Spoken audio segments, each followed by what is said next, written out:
শুভ সকাল বন্ধুরা, বসে পড়েছি চা নিয়ে। ছেলেকে পাঠিয়েছি কপি আনতে।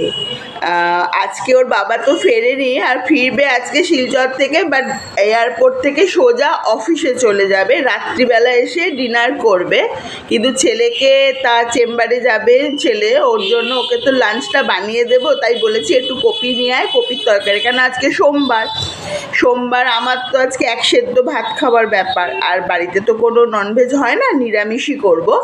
তা ওকে কপির তরকারি আর একটু পোস্ত করে দেবো, ওর হয়ে যাবে, খুব ভালো খেয়ে নেবে ও। সেটার জন্য ওকে পাঠিয়েছি কপি আনতে।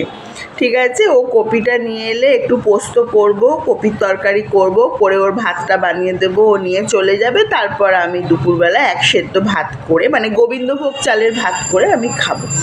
এই হচ্ছে আজকের রুটিন। ফটাফট কাজকর্ম করে নেই। আশা করি তোমরা সবাই তোমাদের কাজ শুরু করে দিয়েছো। আমার যেহেতু বর বাড়িতে নেই, 9:30 ব্যাগটা গোছাতে হবে না, সেই জন্য একটুখানি বসে আছি, চাটা খাচ্ছে, চাটা শেষ করব। পুজো হয়ে গেছে, মানে বাবার মাথায় জল ঢালা হয়ে গেছে, কিন্তু বাবাকে সাজাবো হচ্ছে একটু বেলায়, মানে ছেলে বেরিয়ে গেলে সাজাবো, কেননা এখন সাজাতে বসলে ছেলেকে আর ভাত দিতে পারবো না, সেই জন্য পরে সাজাবো।